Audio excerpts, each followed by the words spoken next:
NASCAR just moved the biggest date on its calendar, and the reason has nothing to do with racing. For a long time, one thing on the schedule never changed. The Daytona 500 ran on President's Day weekend. Every year, fans booked hotels around it. Teams planned their whole winter around it. That is done now. The 2027 schedule is coming out slowly, track by track, piece by piece.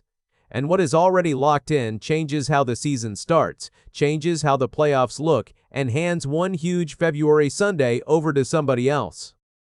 Daytona International Speedway made it official. The 69th running of the Daytona 500 will take place on Sunday, February 21, 2027.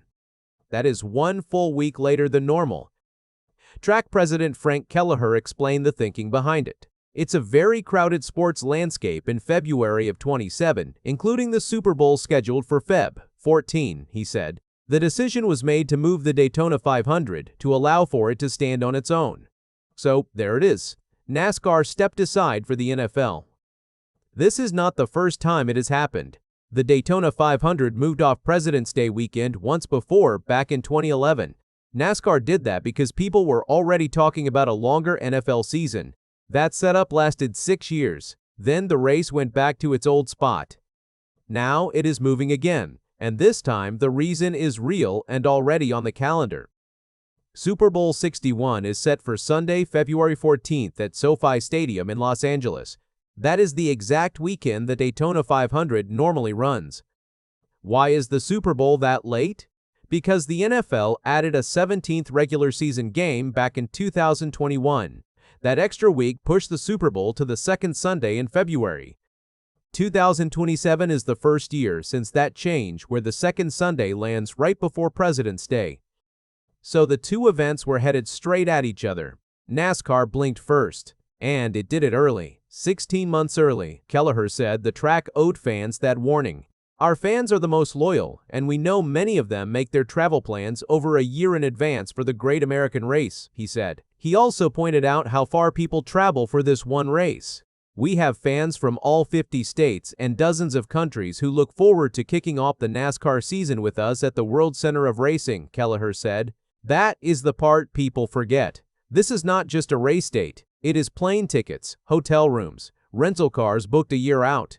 Move the date by 1 week and thousands of trips have to be rebuilt from scratch. Here is the part longtime fans have been begging for. The Clash is coming back to Daytona. The preseason exhibition race will run on Saturday, February 13th. It will be called the Wheatley Vodka Clash, and it will open Speedweeks. Think about where this race has been. Daytona hosted it from 1979 all the way through 2021. Then it moved to a small track built inside the Los Angeles Memorial Coliseum for 3 years. After that, it went to Bowman Gray Stadium in Winston-Salem for 2 more. Now it comes home. This will be the first Clash run on the Daytona Oval since 2020.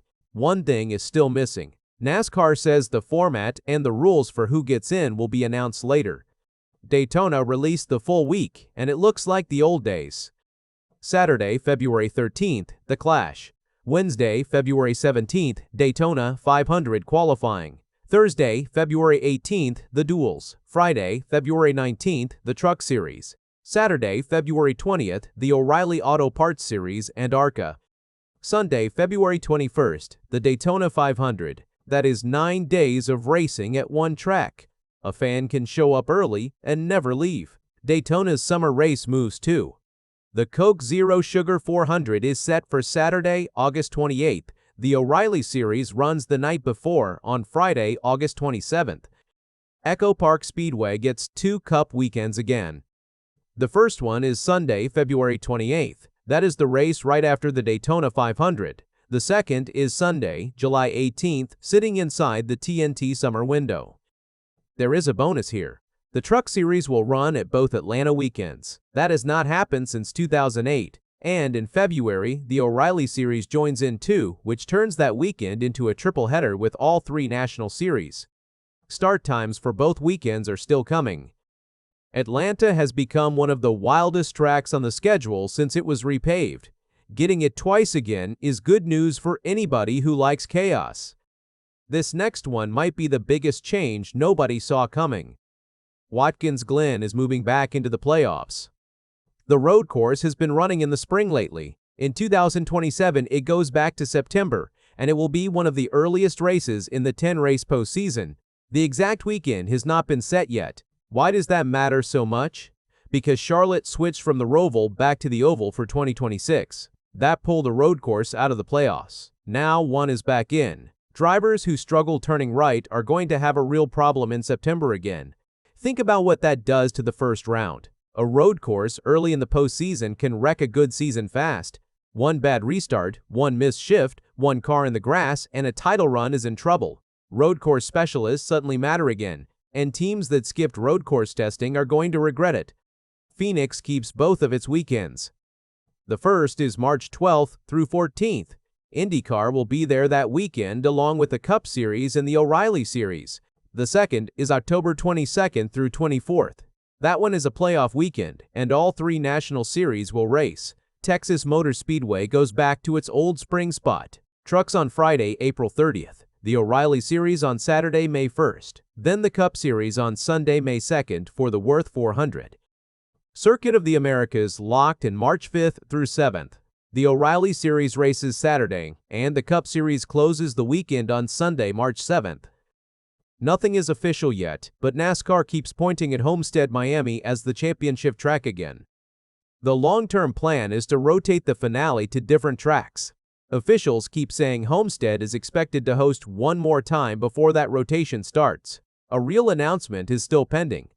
Now for the holes. A lot of big tracks still have no date at all. Bristol, Charlotte, Darlington, Iowa, Kansas, Las Vegas, Martinsville, New Hampshire, Richmond, Talladega, Nashville Superspeedway has nothing either. Two questions are hanging over the whole thing. Will NASCAR go back to Naval Base Coronado, and will the Chicago Street Race return after sitting out a year? Neither one is settled. Two more dates are treated as safe bets, even though they are not confirmed. May 30th for Charlotte, because that is Memorial Day, and September 5th for Darlington, because that is Labor Day.